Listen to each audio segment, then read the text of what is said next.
Welcome back, everybody. So before we go to the bar plot, as I said, let's spend a little bit more time with the scatter plots because I introduced you to logarithmic scale and then regular scale, but I didn't go too much into it. So let me explain a couple of things. So what I'm showing on the screen right now is regular scale. So as you can see, distance in miles. So it goes from 1,000 miles, 2,000 miles, 3,000 miles, 4,000 miles, 5,000 miles. And the average time for hours and minutes. So you add the number of minutes you spend in your flight, 200, 300 minutes, 400 minutes. And then it jumps. Notice that it's somewhere in here in distance, there is a big jump all the way to the top over here, which is over 600 miles and 5,000 miles and over 600 minutes. So if you wonder, I am compressing a lot of data here at the bottom, and then I am distancing a lot of data on the top. Interesting enough, all of these are of color orange, which is United Airlines. So I don't know where we're going. We can check. Maybe it goes to Tokyo or Hawaii from Newark, or maybe it goes to the Middle East or China. I don't know. We can actually find out. We can go back and check out the destination for those flights because we have the data in front of us and we're learning to wrangle the data, and you're going to see more wrangling of the data. But for now, I want to show you why you're interested in logarithmic scale. So over here, you see a lot of the data gets bunched in, right? And then poof, it shoots to the top. So what we want to do with logarithmic scale, if I go to the logarithmic scale, is the same data that you saw before, except is in logarithmic scale.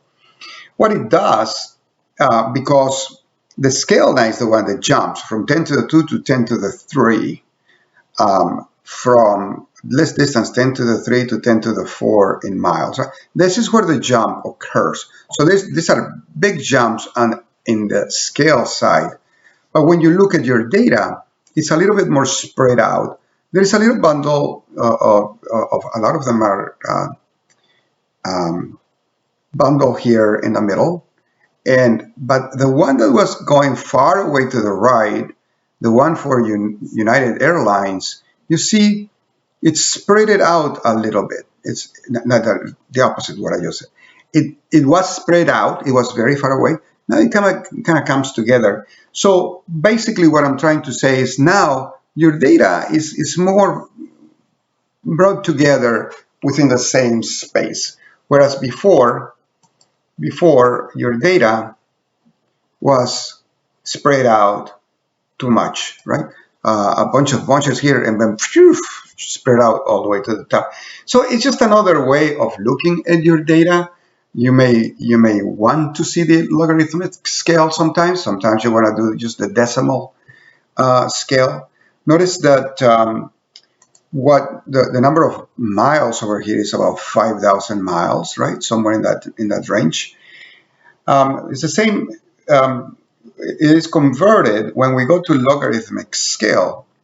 It is converted. So you take over here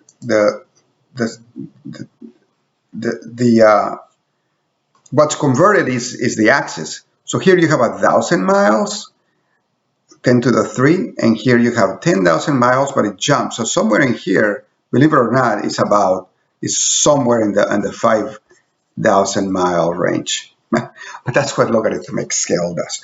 It helps you to visualize your data. You notice that a bunch of data is within 1,000 miles, just a little bit above 1,000 miles.